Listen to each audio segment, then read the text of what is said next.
Revelation से हम बहुत सी बातों को सीख रहे हैं।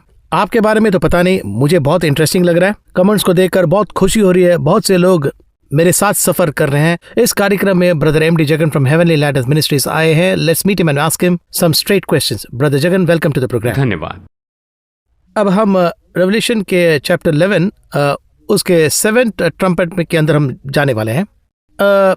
एक आम सवाल आ रहा है, क्या है कि हम जिस हद तक प्रभु से क्लोज रहते हैं उस हद तक प्रभु अपने आप को रिवील करते हैं। एक और एंगल से जब हम देखते हैं कि वो जब मनुष्यों को देखते हैं तो he wants to share his heart out, ऐसा भी लग रहा है। क्योंकि एक जगह पर इब्राहिम को देख के कह रहे हैं कि मैं इसका विनाश करने जा रहा हूं, तुमसे कहे बिना ये कैसे करूं, ये भी कह रहे हैं वो। तो हम रेवलेशन के डीपली अंदर जाते जाते क्या गॉड्स लव ये बाहर आ रहा है या फिर गॉड्स एंगर बाहर आ रहा है, यही सवाल है। अभी देखिए, जब हम परमेश्वर के करीब जाते हैं तभी प्रकाशन मिलता है, नहीं तो नहीं। Correct. यानी देखिए, जब लोग परमेश्वर के दिल के बहुत ही करीब होते हैं तभी प्रकाशन मिलता है। एक और बात, परमेश्वर से ज्यादा मिलने के कारण वो इस विषय पर निर्णय लेते हैं। परमेश्वर बहुत ही महान काम करते हैं। वो फ्रीक्वेंसी है, वो भी हमसे कहना चाहते हैं। ये बड़ी बात है। He is willing to. क्या है, देखिए, वो जो कहते हैं वो केवल मेरे लिए ही नहीं, मेरे जरिए कई लोगों को बताना है। हमेशा कोई भी भविष्यवक्ता हो, कोई भी प्रेरित हो या फिर कोई भी कह रहा हो, उनके द्वारा वो तो दूसरों से बात करना चाहते हैं और उनसे भी बात करते हैं। यही तो बात है। और फिर जब हम आपदा के बारे में कहते हैं, हम तो कहते हैं परमेश्वर प्रेम से भरे हुए हैं। परमेश्वर उसी समय में ये बात लेकर आते हैं जिसे हम देख चुके हैं। तो वो ऐसे हैं या वैसे हैं, इस तरह से कहना जो है। अब देखिए, ये जो नाश है ये भी उसका एक परिणाम है। वो उसे भी ला रहे हैं। उसे नहीं करोगे तो ये परिणाम होंगे और परिणाम इस तरह से होंगे। उन्होंने रूल्स बनाए हैं। जी हाँ, रूल्स तो नहीं कहेंगे, लेकिन उदाहरण के लिए कहिए स्पीड ब्रेकर है। ये इसीलिए है कि स्पीड कम करके जाएं। अगर उसी पर 80 की स्पीड से जाएंगे तो फिर गिरना जो है वो तो बिल्कुल स्वाभाविक बात है। यहाँ स्पीड ब्रेकर रखकर मुझे गिराना चाहा, इस तरह नहीं कह सकते हैं। और इसी तरह से सभी मनुष्यों के लिए परमेश्वर ने अच्छी व्यवस्था दी और फिर उसी के साथ विवेक भी दिया। ये सब क्यों दिया कि अगर गलत मार्ग पर है तो उसे सही कर लो, या इस रास्ते में इसी तरह से जाओ अगर कहे तो, या उसका अंत भी वो बताते हैं। यहाँ तो ये स्पीड ब्रेकर हमारी भलाई के लिए है, हमारे लिए स्पीड ब्रेकर है, हमें नीचे गिराने के लिए नहीं। हम उसका गलत उपयोग करते हैं। स्पीड से न जाए इसलिए वहां पर स्पीड ब्रेकर है। वहां एक्सीडेंट हुए हैं इसलिए लगाया है। इसके बाद भी अगर हम स्पीड से चले जाए तो हम पर असर पड़ेगा। और उसी तरह से ये व्यवस्था भी है। देखिए, मनुष्य जो हैं इस व्यवस्था को देखकर खुद को ठीक करे, ये यीशु चाहते हैं। आमतौर पर एक जज को अगर आप देखें तो फैसला सुनाते नहीं है, आखिर में सुनाते हैं। लेकिन यहाँ पर रेवलेशन को पढ़ते हुए तो ऐसा जान पड़ता है कि फैसला सुना दिए हैं। उस एंगल को कैसे देखें? क्या मेरी बात सही है? व्यवस्था का फैसला ऐसा ही है, हम सब जानते हैं ना। वो उसके मुंह से ही सुना है और वो चाहे तो इसे बदल सकते, ये उसके हाथ में है। अब हमारे पास में जो है ये तो व्यवस्था है, हमारे पास उसकी व्यवस्था और उसका परिणाम है। देखिए, हमें ये व्यवस्था इस तरह से दी गई है और ऐसे ही हुआ है। वही से लिखकर देते हैं। उदाहरण के लिए, निनवे को मिटा दूंगा, ये एक रूल है। उनका पाप इतना बढ़ गया है और मैं उन्हें खत्म कर दूंगा। और फिर वो इसे कुछ और समय के लिए टाल देते हैं। फिर से कभी निनवे के लोग गलती करते हैं तो वो नष्ट हो चुका है, अभी नहीं है। करेक्ट। वैसे अभी भी ये रूल हैं, सब इस नियम के अनुसार होगा। लोगों को अपना हृदय बदलना होगा। लोग नहीं सुनेंगे तो प्रभु दुखी होंगे, लेकिन एक समय में वैसे लोग ही नहीं होंगे। उस हद तक एक्सट्रीम हो जाएगा, उस हद तक चला जाएगा। ये वही समय है, बाइबल में जो समय दिया है ऐसा ही होगा। परमेश्वर ने यही कहा। Anyway, okay, thanks for the explanation brother. अभी हम 7th ट्रम्पेट के अंदर जाएंगे। रेवलेशन चैप्टर 11 वर्सेस 15 को हम देखेंगे।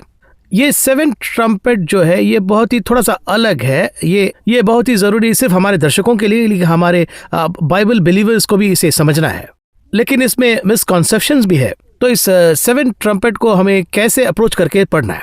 देखिए, यहाँ पर तुरही के बारे में देखते हुए पहली आपदा आ रही है ऐसे कहा, दूसरी आपदा आ रही है कहा, लेकिन 7वीं तुरही पर यह आपदा मुझ पर आ रही है ये कहूंगा।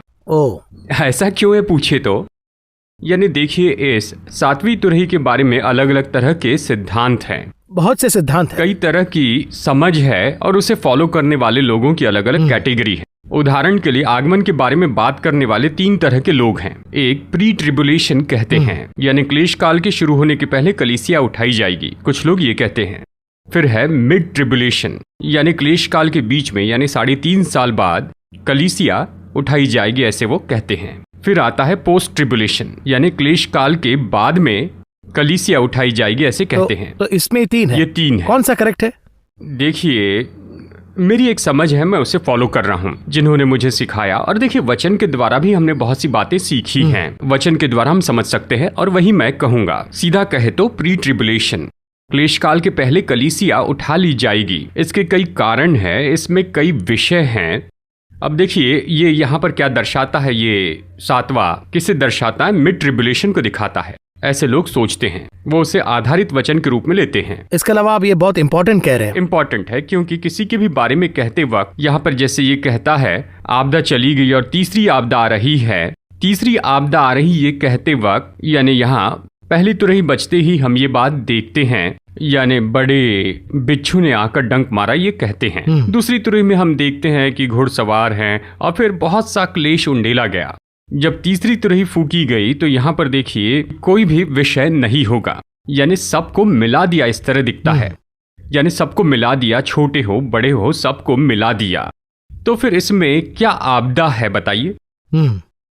अब अगर यहाँ 5वीं तुरही या 6ठी तुरही को देखे तो आपदा आ रही है कहते हैं, और फिर आपदा आती भी है। देखने पर ही थोड़ा, यानी टिड्डी के जैसे कुछ आया और उसने लोगों को बहुत नुकसान पहुंचाया। लेकिन जब ये 7वीं तुरही बजाई गई, आपदा आ रही है इस तरह है, लेकिन पढ़े तो वहां पर कोई आपदा नहीं है। तो यहाँ पर क्या है? यहाँ पर सभी लोगों को मिला दिया, यानी सभी को पूरी तरह से मिला दिया। वचन 18 में देखिए, तेरे दास भविष्यवक्ताओं और पवित्र लोगों को और उन छोटे बड़ों को जो तेरे नाम से डरते हैं बदला दिया जाए, ऐसे कहता है। ये सभी को स्वीकार करने वाली जगह है। वो तो पॉजिटिव ही है ना? पॉजिटिव बात है। इसमें आपदा क्या है, यही तो एक सवाल है। ठीक है, इसे रहने देते, बाद में हम इसे देखेंगे। देखिए, इस समय में क्या हो रहा है, यानी 3.5 साल में क्या हो रहा है, इसी बात को हम यहाँ पर देख रहे हैं। देखिए, 7वीं तुरही में जब 7वीं तुरही फूकी जाती है तब ये हुआ।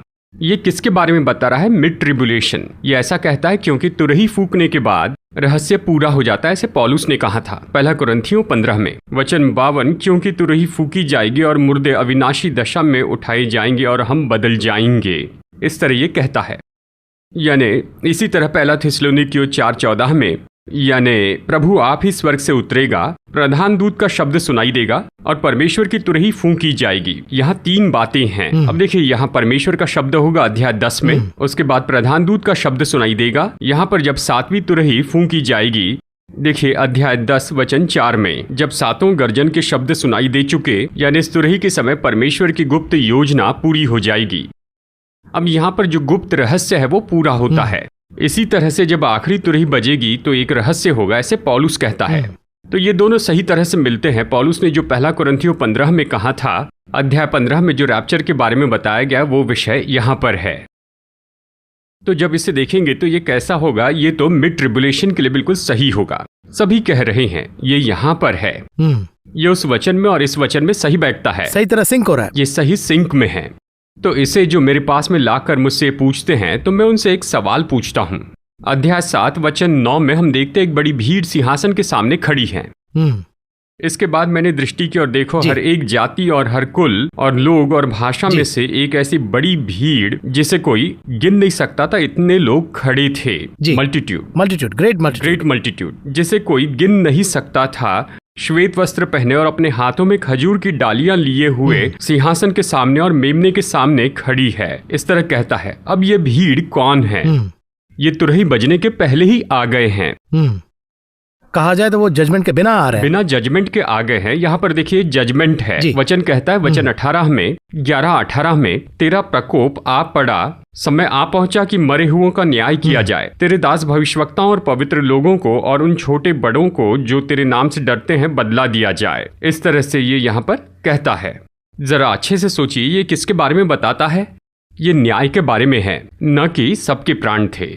1 थिस्सलुनीकियों 4:16 में, जो मसीह में मरे हैं वे पहले जी उठेंगे, उसके बाद हम जो जीवित हैं, इस तरह पौलुस कहता है। तो देखिए ये सब सही सिंक होता है। तो अध्याय 7 वचन 9 के लोग कौन हैं?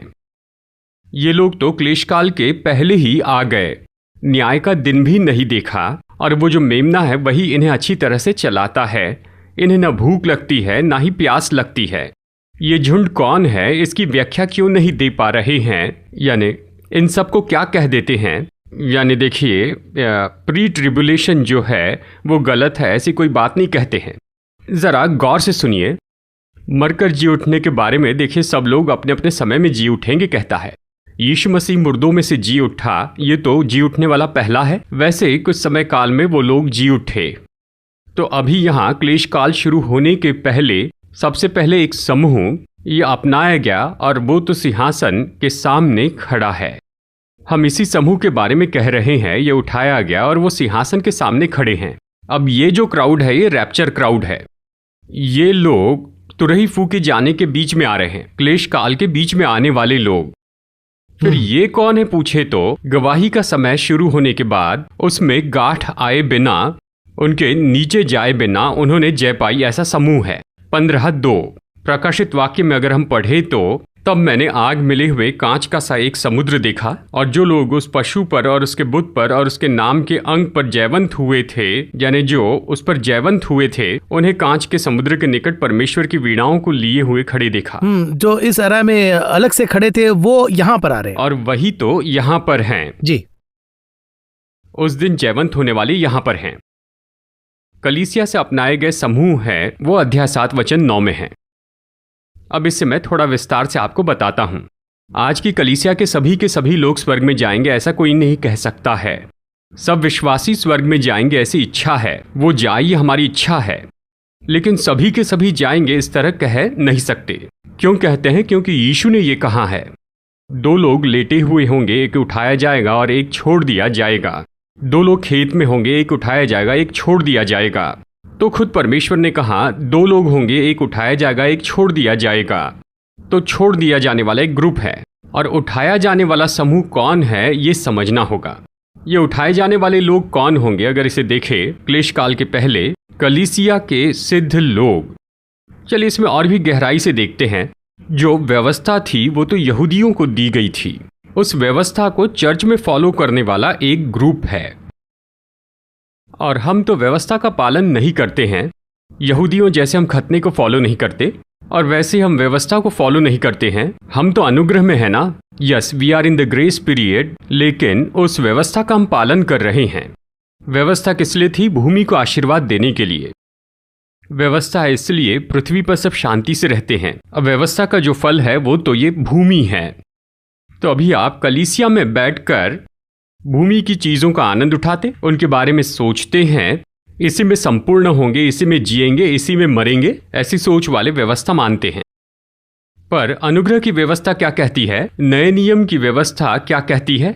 जो खुद का इनकार करके क्रूस लेकर चलेगा वो अनंत जीवन पाएगा। ये नए नियम में है। तो नए नियम के ऐसी कलीसिया में बैठकर क्या पढ़ रहे हैं? पुराने नियम के उपदेश को वो छिप छिप कर दे रहे हैं। गांव में कहते हैं दवा में शहद मिलाकर ये दे रहे हैं। वैसे ही आज हम क्या कर रहे हैं? एक बात है, यानी कि जिनको बाहर से उद्धार नहीं मिल रहा है, सुसमाचार सुनाते हो क्या कहते हैं? गॉस्पल कैसे बताते हैं, यीशु खुशी देते हैं, ये बात ठीक है। लेकिन कलीसिया में आने वालों को आप क्या देंगे? पेपर में स्कूल के बारे में कहते हैं, इस स्कूल में दाखला लेंगे तो 100% पास हो जाएंगे। एक्स्ट्रा एक्टिविटीज कर रहे हैं, इस तरह प्रचार करते हैं। ठीक है, वो देखकर आते हैं। उनके अंदर आने के बाद क्या सिखाएंगे? 100% पास होंगे, यानी वही कहेंगे और उन्हें एक सीख भी देंगे, समझाने का रास्ता भी बताएंगे। वैसे ही चर्च में आते ही अनंत जीवन में चलने के लिए जो जरूरी है वो भी सिखाना है। कलीसिया ऐसे सिखाए बिना केवल पुराने नियम के ही उपदेश देते रहें तो कल एक एग्जाम आने वाली है। रैप्चर के बारे में कह रहा हूं 7वें अध्याय में। और जब ऐसी एग्जाम होगी तो फिर कौन पास होगा? जो गहराई से गया, जो गहराई में गया वो पास होगा। अब चलिए उदाहरण के लिए मैं कहता हूं MBBS की एग्जाम है, मेडिकल नीट एग्जाम। लेकिन आपने उन्हें MBA के बारे में सब पढ़ाया है, तो MBA में परफेक्ट हैं। कौन से MBA में परफेक्ट? दशवांश सही रूप में देंगे, चर्च के लिए भय रखेंगे, याजक की भी बहुत इज्जत करेंगे। They never miss the Sunday service. Sunday service में बिल्कुल आते ही हैं। दशवांश भी पूरी सटीकता से देते हैं। लेकिन अंदर कैसे हैं जानते हैं? नया नियम आपको बाहर से अमीर बनाने के लिए नहीं है, नया नियम अंदर से शुद्ध करने वाला चर्च है। तो पैसों की जरूरत नहीं है क्या? आशीर्वाद नहीं चाहिए? सब नहीं चाहिए? वचन कहता है कि सच्चा व्यक्ति सारे आशीर्वाद पाएगा।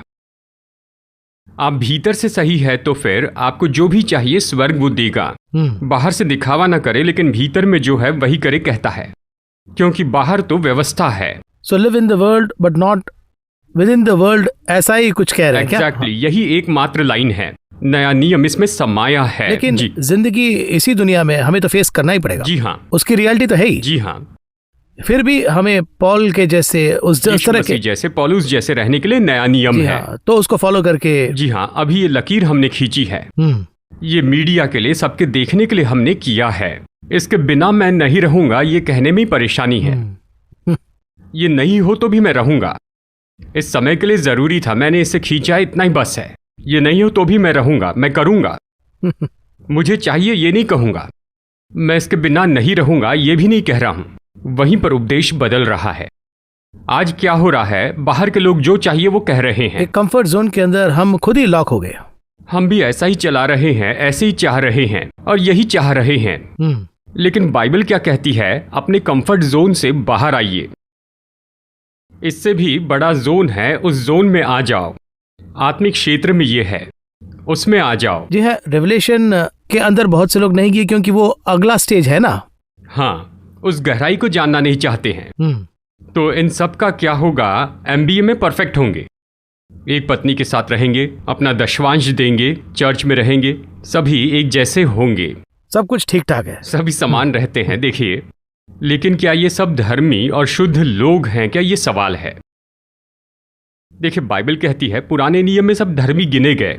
अब्राहम धर्मी था, इसहाक धर्मी था, याकूब धर्मी था।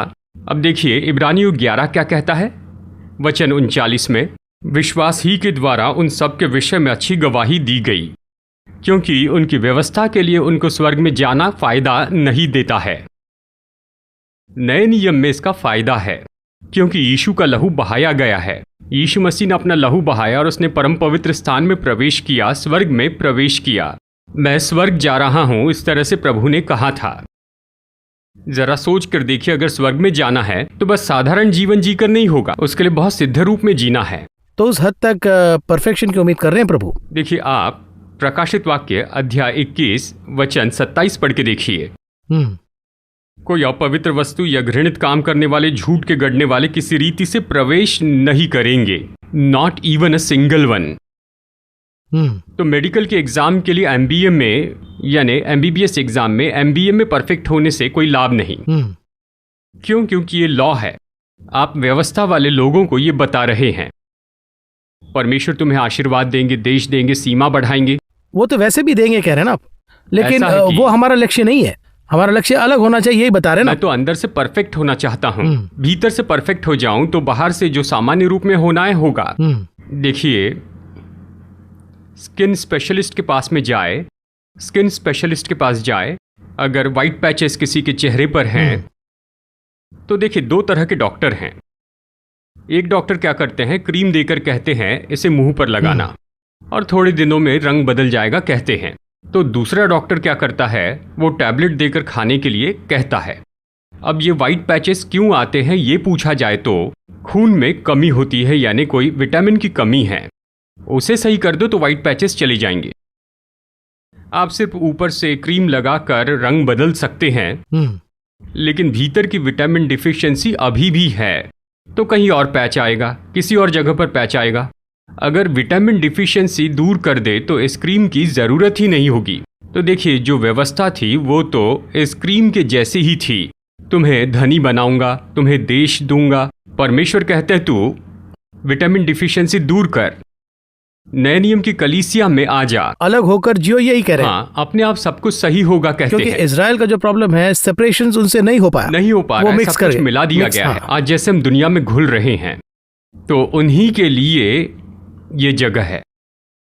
तो ऐसे अलग तरह से जीने वाले एक अलग तरह की बात कहते हैं। तो अलग तरह से जीने वालों के लिए ये 7वां अध्याय है, वो वहां पर हैं।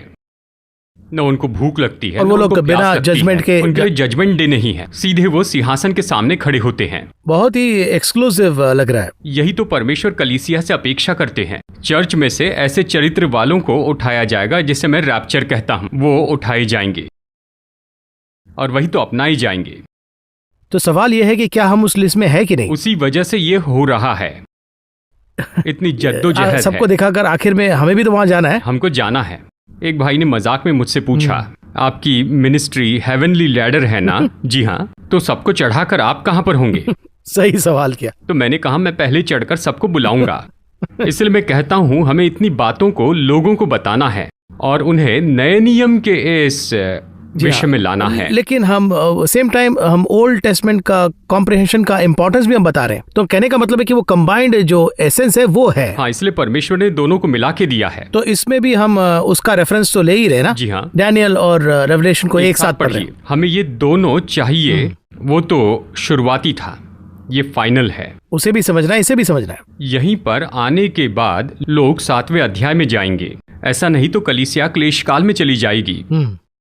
कलीसिया क्लेश काल में जाएगी। आज चर्च में जाकर देखे कितने लोगों को उठाया जाएगा। लगता है इतने परफेक्शन के साथ आज कलीसिया में कितने लोग होंगे। जी हाँ, बहुत बहुत ही अकेलेपन से जो जी रहे हैं वही उस सेंस के अंदर वो जा पाएंगे। तो जी हाँ। एक छोटा सा समूह चला जाएगा। मेजॉरिटी समूह यहाँ है, मेजॉरिटी समूह यहाँ पर आ रहा है। क्लेश काल के समय वो पशु के सामने नहीं झुकेंगे। वो पशु की छाप और उसकी संख्या पर जयवंत हो जाएंगे। ऐसे आकर खड़े रहने वाला ये समूह है। इसके लिए वहां पर जजमेंट है। तो देखिए, हमारी इच्छा तो 7वें अध्याय में जाना है। इच्छा है कि हम वहां पर जाएं। बहुत सारी बातों का आपने बताया। इसमें जो 11 चैप्टर का 19th वर्स थोड़ा सा क्रिटिकल है। क्रिटिकल इसलिए कह रहा हूं क्योंकि इसके लिए एक समझ होना चाहिए। मतलब, and the temple of God which is in heaven was opened, an ark of this covenant appeared in this temple, and there were flashes of lightning and sound and pearls of thunder and earthquake and great hailstorm, ऐसा लिखा है। अब मेरा specific point यह है कि and the temple of God which is in heaven opened, ऐसा लिखा है। मेरा सवाल यह है कि heaven लिखा है यहाँ पर, वहां पे टेम्पल बंद था और अभी उसको खुला, ये ऐसा लिखा है। इसे हम कैसे समझे? हेवन में ही एक टेम्पल बंद था क्या और तभी खुला क्या, ऐसे समझे क्या? या फिर इसका स्पिरिचुअल मीनिंग क्या है, ये समझे? यही मेरा सवाल है। पहले भवन क्या है देखते हैं। ओ अच्छा, ऐसे भवन क्या है ये जानना होगा जी। प्रकाशित वाक्य में भवन क्या है इसे समझना होगा। देखिए अध्याय 21 वचन 22। I saw no temple in it, for the Lord God the Almighty and the Lamb are its temple। Hindi में कैसा लिखा है? मैंने उसमें कोई भवन न देखा, सर्वशक्तिमान प्रभु परमेश्वर और मेमना उसका भवन है। अब यहाँ पर जो भवन है किसे दर्शाता है? मसीह यीशु को। भवन खुल गया, इसका मतलब मसीह के साथ संबंध खुल गया और इसीलिए वहां पर वाचा का संदूक है। मसीह का जो संबंध है वो नए नियम के चर्च का संबंध है। नए नियम के चर्च का संबंध खुल गया है। लोग भीतर जाना शुरू करते हैं, स्वर्ग में जाते हैं, यही उसका अर्थ है। उसके पहले स्वर्ग में जाने का कोई अवसर नहीं था, यही इसका अर्थ है। आज के बहुत से लोगों के बारे में बस यही तो समस्या है कि क्या वो मरने के बाद में स्वर्ग में जाएंगे? Are they in heaven? यही है। और देखिए कुछ ऐसे लोग हैं यानी जो इस तरह से कहते हैं कि स्वर्ग को देखा, हेवन को देखा है। आज मरने वाले व्यक्ति यानी यीशु जब से जीवित हुए तब से कह रहे हैं 2000 साल से कि मसीह में मरने वाला जो है एक भी स्वर्ग में नहीं गया और सब पैराडाइस में ही हैं। पैरादीस में ऐसे कहाँ है? ये लिखा है। उसके लिए जो कॉन्क्रीट वर्सेस भी है, मजबूत वचन है। आज तुम मेरे साथ स्वर्ग लोक में होंगे। पौलुस कहता मैं जानता हूँ एक मनुष्य को लगभग 13 साल पहले वो स्वर्ग लोक में गया, वो पैराडाइज में गया कहता है। तो ये दुविधा क्यों होती है? अब इसकी व्याख्या कैसे कर सकते हैं? चलिए इसके बारे में एक और विषय देखते हैं। अब देखिए यूहन्ना तो आखिरी प्रेरित था, वो ही है और वही आखिरी था। समझ रहे ना? यानी यूहन्ना के पहले जितने भी प्रेरित थे सब मर गए थे। पहले ही एवरीवन। तो यूहन्ना के मरने के पहले वो कहाँ रहे होंगे? इन्हें हेवन में होना चाहिए था। स्वर्ग में ही रहे होंगे ना। 22वें अध्याय में मैंने उनको देखा, वो लिखता ही नहीं है। यूहन्ना ने किस किस को देखा? उसने 24 प्राचीन देखे और फिर उसके बाद में उसने 4 प्राणियों को देखा, मल्टीट्यूड्स, भीड़ को देखा। हालांकि मोस्ट ऑफ द डिसाइपल्स वर मार्टेड। हाँ, मार्टर्ड, इंक्लूडिंग थॉमस। हाँ, उन सभी में से किसी को भी नहीं देखता है। पुराने नियम के संतों को नहीं देखता है। लेकिन प्रभु ने उसे रिवील नहीं किया, क्या हम ऐसे समझे? होंगे तो देखेगा ना, बड़ी भीड़ को वो देखता है, इतने लोगों को देखता है, तो ये सब कहां पर हैं? उनके लिए द्वार खुला और वो स्वर्ग में चले गए, पर स्वर्ग में कोई नहीं था। ये वचन कहता है जब भवन का द्वार खुलेगा तो ये सब भीतर जाएंगे। सो वो टाइमिंग तब तक पैराडाइस में ये गीत गा रहे हैं। मैं स्वर्ग में गया, मूसा को देखा और फिर यूहन्ना को देखा, इसको देखा, उसको देखा, कुछ भी नहीं कहता है। एक कदम आगे बढ़कर कहता हूं कि जो स्वर्ग में अश्विन जैसे दिखेंगे क्या? चांस नहीं है। अगर ऐसा हुआ तो हेवन है ही नहीं, स्वर्ग ही नहीं होगा। पहला यूहन्ना अध्याय 3 वचन 2 और 3 कहता है, हे प्रियो, अब हम परमेश्वर की संतान हैं और अभी तक ये प्रकट नहीं हुआ कि हम क्या क्या होंगे। लेकिन हम प्रार्थना करते हुए मैं तुम्हें यहाँ मिलूंगा, हम लोग बात करेंगे, वो तो उम्मीदें ये सब हैं। ह्यूमन मनुष्य के तौर पर हम कहते हैं जरूर एक दिन मैं आकर तुमसे मिलूंगा, ऐसी एक सोच होती है। दाऊद भी ये कहता है उसके बेटे की मृत्यु के बाद कि मैं वहां पर जाऊंगा। यीशु के पहले सभी लोग ऐसे अधलोक में थे, पैराडाइस नहीं गए थे। पैराडाइस में पहले तो यीशु गए, क्रूस का वो चोर भी आया, आज ही तू मेरे साथ स्वर्गलोक में होगा, यीशु ने कहा। स्वर्ग में जाकर मैंने इसको देखा, उसको देखा, और यानी स्वर्ग के हर एक कोने कोने को देखा। जॉन यूहन्ना ने बाहर से देखा, शीशे को देखा, डिटेल से देखा, सब कुछ बताया। मरने वाले पवित्र लोग वहां पर थे, ऐसे उसने नहीं कहा। डिसाइपल्स के बारे में, चेलों के बारे में, कितने लहू के साक्षी मरकर चले गए थे। केवल प्रेरित ही नहीं, पहली सदी में कितने तो भी लोगों को सताया गया, मारा गया, वो यूहन्ना के पहले ही मर गए थे। उनमें से किसी को देखा नहीं कहता है। अभी भवन का द्वार खुल रहा है। अब देखिए इसका कंटिन्यूएशन कहाँ है, किसे जोड़कर पढ़ना है। अध्याय 16 वचन 1 से पढ़ते हैं। इसे पढ़ेंगे तो अच्छे से समझेंगे। ओलों की बरसात हुई, इस तरह से 11:19 में है। फिर मैंने मंदिर में किसी को ऊंचे शब्द से कहते सुना, उन 7 स्वर्गदूतों से। अब देखिए सही तरह से जुड़ता है ना। इन तीनों अध्यायों को अलग अलग करके पढ़िए। अध्याय 12, 13, 14 और 15 अलग अलग विषय हैं। 12 उस दिन 12:1 अलग शुरुआत करता है। 13 फिर मैंने पशु को समुद्र में से निकलते हुए देखा। फिर अगला यानी 14 फिर मैंने दृष्टि की और देखो वो मेमना सिय्योन पर्वत पर है, पैरेलल ट्रैक। 15 फिर मैंने स्वर्ग में एक और बड़ा और अद्भुत चिन्ह देखा। ये अलग चिन्ह है, चारों में 4 चिन्ह बिल्कुल अलग अलग हैं। इसीलिए पढ़ते वक्त कंफ्यूजन होता है, ऐसे आमतौर पर हमें सुनने को मिलता है। हाँ, इस समझ के बिना इसे पढ़ने से इस तरह की परेशानी आती है। अध्याय 11 और अध्याय 16 को जोड़िए, बिल्कुल सही है, फ्लो सही होगा। तो ये 4 स्वर्ग में होने वाली साइमल्टेनियस कोई घटना है। अब इस तुलना के साथ में आपको इसे पढ़ना जरूरी है। ऐसा न करने की वजह से क्या करते हैं, अध्याय 11 पढ़कर 12 पढ़ते हैं, फिर 13 में चले जाते हैं, क्योंकि दूसरे ऑर्डर भी ऐसे ही आ रहे हैं। देखिए ऐसा करना गलत तो नहीं है, इसे पढ़ना है, यानी पढ़ते समय समझकर पढ़ना है, यही बात है। इसे लिखते वक्त ऑफ कोर्स पवित्र आत्मा के बारे में सवाल तो नहीं, लेकिन उनके पास लिखा है, सवाल पूछिए। मुझे पूछने में डर लग रहा है, लेकिन ऐसे उन्होंने लिख दिया। लेकिन डीपली जो ले रहे हैं वही इसे कोडेड है, तो खोजने वालों को ये मिलेगा, ऐसा ही तो लग रहा है। जी हाँ, इस तरह से जब आप देखते हैं, ढूंढते हैं तभी समझते हैं। बिना ढूंढे मैं इसका सिर्फ फ्लो देखकर ऐसे तो नहीं। अध्याय पढ़ना है, इस तरह से पढ़ेंगे तो कुछ भी समझ में नहीं आएगा। मैं हर किताब के बारे में कहता हूँ, उस पर ध्यान लगाइए। दिन और रात परमेश्वर के वचन पर मन लगाने वाला व्यक्ति धन्य है। पढ़ने वाला नहीं, मनन करने वाला, मेडिटेशन। जी, मेडिटेट कीजिए। तो इस तरह अध्याय 11 और अध्याय 16 को जोड़कर पढ़ेंगे तो भवन का कॉन्सेप्ट यानी यीशु ने द्वार खोला और एक समूह भीतर प्रवेश करता है। फिर उसके बाद भूमि पर आती है ये आपत्ति। यही मैं कह रहा हूँ, 7वीं तुरही के बाद यही तो आपदा आएगी। अब लोग ऊपर चले जाने के बाद क्या होगा, वो बचाए जाएंगे। वो जब ऊपर मिलेंगे तो भूमि पर आखिरी विपत्ति आएगी। 6 कटोरे में जो कुछ है उंडेला जाएगा और वहां पर आपदा बताई गई है। आज हमने बहुत सी बातों को देखा ब्रदर जगन, बहुत सी बातों को आपने डिटेल में एक्सप्लेन किया, और कहा जाए तो दर्शकों के लिए ये बहुत ही लाभदायक होगा, ये मेरा विश्वास है। बहुत सारी एक्सप्लेनेशन, डेप्थ वाला एक्सप्लेनेशन, लगातार उसको पढ़ते पढ़ते जैसे कि आपने कहा उसे पैरेलली अंडरस्टैंड करके जाएंगे तो आई थिंक रेवलेशन का मेन पर्पस अचीव होगा, ये मेरा मानना है। I think God also will be happy. इस एपिसोड में आने के लिए बहुत बहुत धन्यवाद। अगले एपिसोड में एक और भेंट में हम इसे और